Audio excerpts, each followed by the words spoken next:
What up? Welcome back to the channel. I'm MoedotJ and we are locked in. We have a new series called Bel-Air, and it's actually a reboot of the original, The Fresh Prince of Bel-Air. Now, this is brought to us by Will Smith and the Westbrook Studios, and instead of taking that comedy route, what we were accustomed to with the original Fresh Prince, Bel-Air is taking all of that and it's making it a drama-filled one. Now, let me tell you, it's actually better than I thought it would be. So we're going to jump into it. But first, shout out to the notification gang. If you're new to the channel, you want to be a part of it, hit the subscribe button, turn on your notification bell so you get something every time I upload. Hit that like button. It's the easiest thing you can do. Now, we have all the original characters. Will, Carlton, Hilary, Ashley, Uncle Phil, Aunt Viv, Jazzy Jeff. Oh, we even have Geoffrey. So let's jump into it. This is the first episode of Bel-Air. The first thing I'm going to point out to everybody is the soundtrack on here. Very, very nice. But this is our young prince here, Will Smith. And this is just the intro into how everything started in West Philadelphia. Even though what we do is wrong. They got my boy listening to some old Freeway because we in Philadelphia. Now he's getting up. What we see here is Will Smith is a basketball player. He waking up. You know how young teenagers are. Put his music on, comes down, mama's cooking breakfast. Well, Will, he actually hoops here. And like I told you, they're taking a different spin on it. So he has to go to school because there's going to be some scouts from BCU. Now he's like, man, thanks for the breakfast, mom, and getting me prepared for this. So in this, Will Smith actually has a chance to go off to college because he has talent. Of course, everyone has to have a best friend. And in Philly, Will's best friend is his little partner, Trey. But it's game day. We need to get out there. We're going to have scouts in there. And we already heard the young GOAT. He's going to drop 30. Even Will Smith was very well educated. Got a 97 in here. Okay, I see you, Will. It's game time, though. We down. Trey and Will, they about to bring us back and get us a dub. Will just caught an alley-oop, dunked on somebody, hype, steals the inbound pass. Now, mind you, we're down 2 points, 64-62 with 5.9 seconds left. We hit the game-winning three. What did you think from Will? What did you think? You thought we was going to miss it? You thought this is Carlton throwing it from half court and blowing the game winner? No. This is Will Smith, baby. This ain't Carlton. 65-64, we got us a dub, and Will said he was going to put up 30. So that means the team only put up 35, and he put up 30. Jeesh. Of course, in the locker room, they all hype. Will had scouts out there. VCU was looking. He got the game ball. And the team, all they're saying is, Will, when you make it to the league, don't forget about us. When you go out to college, don't forget about us. I don't know how the school systems work in Philly, but he went to school, had a basketball game, and he's out midday. I mean, what is this, a half a day, and we played basketball after lunch? But his mom is telling him that the VCU scouts want to schedule a college campus visit. Now, Will, he's hearing this, and he doesn't really want to go that far away from home. Now, this is an opportunity of a lifetime. I encourage all young people, get a chance, travel. You got to leave your city. And if college is the thing that's going to take you to do this and get this experience, then go do it. So Will's still contemplating, should I go off to college or not? But him and Trey, hey, man, we had a good game. Let's go out, hang out, and eat a little bit. But of course, you know, nothing is ever what it seems in these streets. This young gentleman here, his name is Darnell, and he's like, hey, y'all ain't buy me no Philly cheesesteak? Now, he's getting into it with Will because Will makes a little jab talking about, you can afford one. You getting money out here because he's working the streets for a guy named Rashad. But his beef with Will is Will's about to go off to college, and he said that could have been me if I didn't go to juvie. So now he's telling Will, I run Philly. So if you want to try to get that back, come and hoop with us tonight. Now, this could easily be avoided. Trey is telling Will, nah, man, it's dangerous out there. We don't need to go out there. You don't have anything to prove to nobody. If you want to prove it, you prove it on a legit basketball court. If you're going out there hooping with drug dealers, it's only going to end up bad. But you know how it is. These young guys, all that competitive spirit. He's telling Trey, I'm going to hoop. Are you coming with me? And he pretty much, you know, pushed that peer pressure on his brother Trey. Trey is smaller and he's not as good of a basketball player. Are you going to come hoop with me or not? Because if not, I'm going to go down there by myself. Now, this tells you what type of situation they're going to be in because Trey brings a gun just in case it gets out of control. When Will gets to the court, he's talking to Darnell about hooping. He said they can bet whatever. This is because Will knows he's better than him. But Darnell works for this gentleman, Rashad, and he said, let's bet what I want to. $2,000. Will, if you win, you get $2,000. If you lose, you got to work for me. Now, I would have definitely not taken that deal. I'd have said, nah, we good on hooping tonight, bro. They out there hooping. Will and Trey whooping on Darnell and whoever he got. And you can see, man, he ain't come out here prepared to play. He still got his jewelry on. He got a t-shirt. Like, come on now. You gotta get ready. You know you ain't you ain't in shape. You been out here on the corners. You ain't hooping like that. You know how it is when you lose. You got all that pride. You gotta pay up that money. You're looking bad in front of all the girls. Darnell, he's upset. Will and Trey, they're celebrating. Darnell throws a ball and it actually hits his boss, Rashad. Now, Rashad is asking who did it, and Will's trying to calm him down, saying we didn't do this. But with each other in each other's face, you know how it happens. Will actually punches the guy. Now, you remember in the original Fresh Prince, the ball hit the rim and went over there. This is a whole different story. After Will punches Rashad, a big old fight breaks out. They start jumping his boy Trey. Remember, he's a little bit smaller. You hear Trey saying, go get the bag, go get the bag. Will runs over there. He grabs the gun out the bag. Now, he doesn't shoot anybody. He just fires off some shots in the air. Now, this could go one or two ways. You can fire off in the air and everybody runs off, or you could fire off in the air and people get the shooting back. But in this case, everybody ran. Will's face to face with Rashad with the gun out, and he's telling you better use it. But all of a sudden, we hear the sirens in the background. Now, you can tell that Will's a little bit nervous here because he ain't never shot nobody. But I guarantee, if this man Rashad was to run up on somebody, they lay him down. It's a difference between just shooting somebody and then protecting yourself.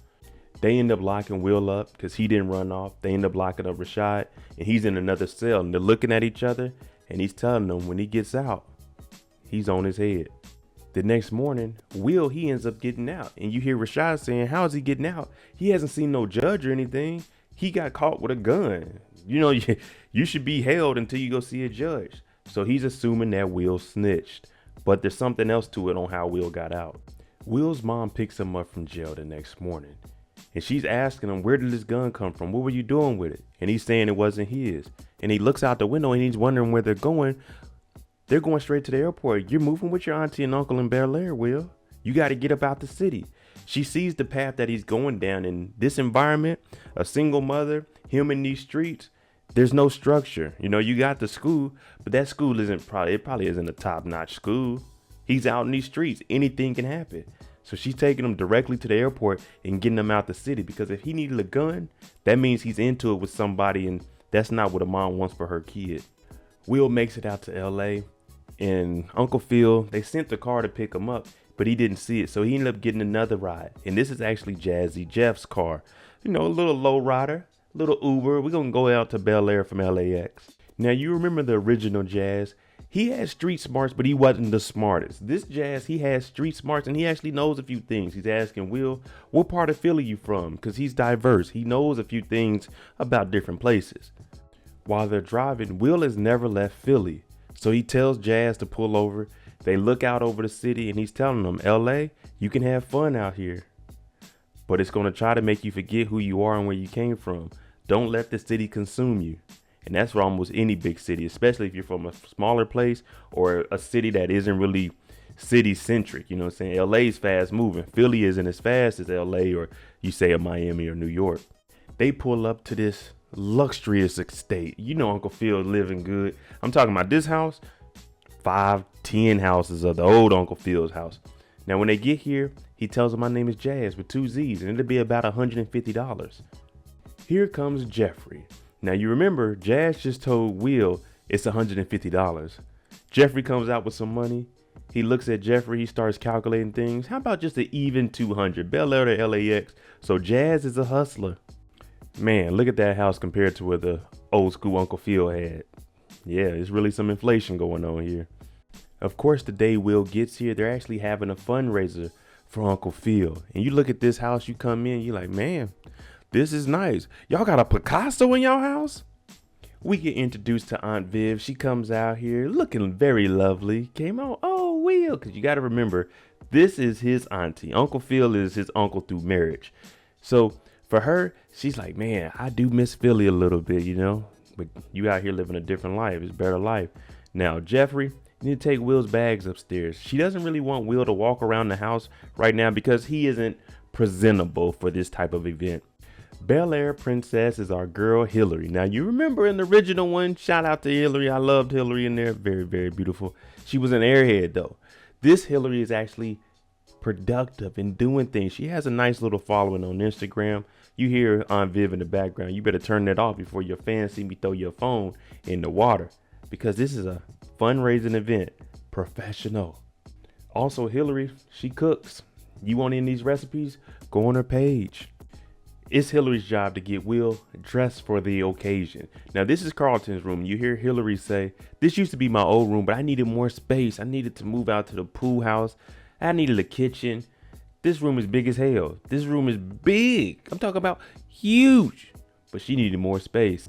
She takes Will into Carlton's closet. And just like Carlton of old, this Carlton, he bought clothes bigger than what he was at the moment because he thought that he was going to have a growth spurt. He didn't. So this means Will has some clothes that he can actually fit. Will comes out with the suit on and he kept the Nike blazers. We're like, okay, that's that Will that we know. We got to get fly, but we still got to keep it a little bit street. And then she gives him some cufflinks of Carlton's also. This is Uncle Phil. Uncle Phil is out here talking to some very important people. You got to remember, this is a fundraiser. So this is where you're going to have all the big dollars, all the big wigs. Anybody that you want to impress is going to be here. Now, Phil, he's not trying to hear anything that Will's saying because he's the one that actually got Will out of jail because he's a lawyer. You remember, he wasn't a judge originally. He was a lawyer. So he pulled some strings. But Will's coming over here. Oh, man, this is lit. He's shaking people's hand and dapping them up. Uncle Phil is looking at it like, hey, Will, you need to chill. We're going to talk a little bit later. But he wants him to get away from the people that got the money. Of course, Geoffrey is on his job. He comes over. He sees Will running his mouth a little too much. And he takes him away because that's what he's paid for. He's not the butler. He's the house manager. Meaning everyone out here working, they work up under Geoffrey. We get introduced to young Ashley. Now, just like the original Ashley, very bright spirit, happy, intelligent. Other than global warming, she's doing pretty good. Now, we know that Ashley and Will, they had a different relationship. They were more brother and sister type. Like, he would look out for her. They would get in some trouble together. But she's telling Will, yeah, all this stuff is boring. You can really order whatever you want. You don't have to eat this fancy food. Just ask the chef. So, of course, Will, he got to order a Philly cheesesteak. Now, what would Bel-Air be without Will talking to the women? Now, this young lady's name is Lisa. She comes over and she sees Will's style. She's like, I'm feeling it. The sneakers with the suit. Okay, good to go. Now, if you're young, you can pull that off. If you're a celebrity, you can pull that off. Fellas, don't go to no event with no damn Nikes on and a suit on. They're going to look at you and they're like, who is this? We get introduced to little Carlton. Now, Carlton in the old, he was one of the funniest people. Now, this Carlton, he's a little bit more serious than the other Carlton. He's telling them, the city of brotherly love. And he's basically sizing up Will. They haven't seen each other since they were younger. Now, Lisa and Carlton, they know each other. And you can tell that there may have been a past between the two. He's looking at her, hey, Lisa. And she doesn't really want to be around Carlton. So she's saying, you guys are cousins. I'm going to let you guys catch up. And she walks off. Now, you remember I told you he got some cufflinks from Hilary. He had them on backwards. So Carlton fixes it, and then he tells him, it looks like I'm going to be helping you out a lot out here, Will. Let's talk about the real reason you're out here. They said you wanted a better education. Yeah, I know you was probably in some trouble up in Philly. So, yeah, I'm going to get you acquainted with this lifestyle out here.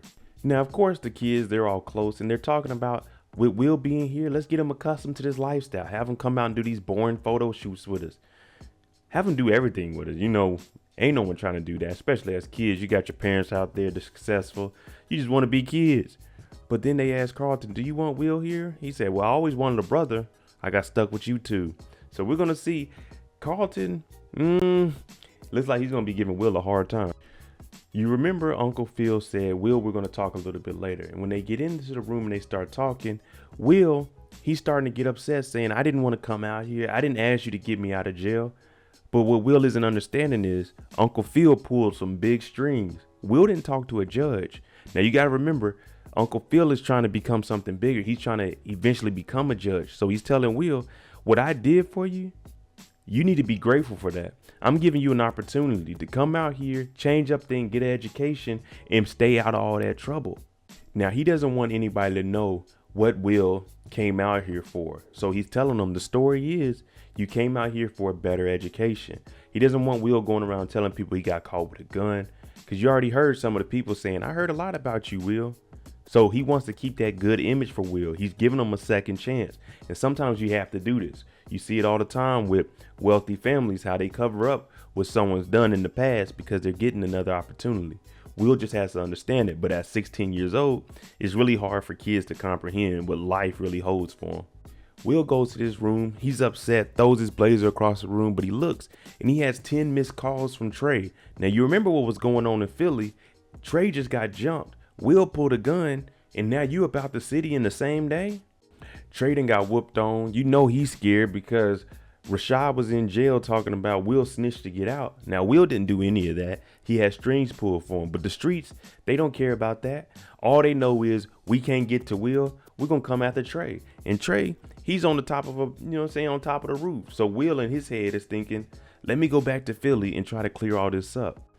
Will calls Jazz up, and you see Will over here trying to climb up over the fence. He's about to get out of here and try to fly back to Philly. Mind you, he doesn't have any money. He couldn't even pay that $150 to pay the Jazz to get picked up. He talking about Jazz. I got to get to LAX, catch this midnight to Philly. Jazz is saying, man, you ain't killed nobody. You ain't steal nothing inside of that house, did you? Come on now. This is Uncle Phil and Geoffrey. They know everything that's going on in this house. They actually go outside. They stop the car. They hand Jazz $100. And you know, Jazz ain't turning down no money. I'm Will's uncle. Will, get out of the car. We always knew that Uncle Phil was strict. He's disciplined. But the reason he's like that is because he wants the best. He know how hard it was for him to work his way up to become the man he is. But he always wants the best for everybody. No matter who it is, Uncle Phil always wanted the best. And he asked Will, do you care if you live or die? And Will says yes. Uncle Phil says, me also. So he's telling him, I'm doing this for you, man. You could go back to Philly and bad things could happen. You could stay here and take this opportunity and blossom. Trey's trying to figure out what's going on because you know he's scared out in these streets. He was Will's sidekick. He got jumped. And now your boy is alleged for snitching and he got about the city. That just looks more and more like somebody was snitching. But Will said, I can't leave, man. Lay low. Keep your eyes open. I don't know how low he's going to be able to lay. When they were in high school, he got to go to school. People know where he lived. Now, Aunt Viv is trying to reason with Uncle Phil about keeping Will here. But you got to understand the business side of what Uncle Phil did. Will could go in front of a grand jury. If all this gets out, that he pulled some strings, this will look bad for him. He won't be able to become a judge in the future because he's using, his connections to do some stuff that it's kind of a gray area on. And he's saying Will's out here running his mouth about things. He doesn't want his career and his reputation to be put on the line by a 16-year-old. Will's been having nightmares about everything that happened at the basketball court, the shooting, in jail, Rashad saying he's going to get him because he snitched. Of course, mama got to call and check on the baby. And Will, he ain't really feeling it out there. And she's just trying to cheer him up, but she's also letting him know, think about where you were yesterday. You were in jail. Now look where you're at. Things change like that sometimes. You just have to be ready to adapt to them and move forward. Of course, it's breakfast time now. You go downstairs, Hilary's in there whipping things up. Geoffrey over there on the tablet like, I'm the house manager. I'm not the butler anymore. I get to just chill with the family. Hilary in there whipping it up. Got the Dolce & Gabbana top on. She got the Cuban links on with the ice. I'm talking about she doing it up this early in the morning. Now she's about to get into a food magazine. She's doing her thing. She's making, making some news out there. Of course, Carlton is acting like Carlton. Hilary, is this actually a paid job or it's just a gap in your resume like everything else? Carlton is always about that dollar and he just wants to be the best. Ain't that right, Pops? And Uncle Phil just looks at him like, yeah, okay, whatever, Carlton. Uncle Phil wants the boys to get reacquainted with each other. Carlton, he got that drop top Lexus. He takes Will up to Bel-Air Academy and he's going to introduce him to some of the fellas. Now, Carlton is saying Bel-Air is the top 5 academy school in the nation, for high school at least. So Will, if you're here for education, this is the place. But he tells Will, don't embarrass me. Go off and do whatever and I'll introduce you to some of the guys after practice. Now, Will, he's like, follow your lead.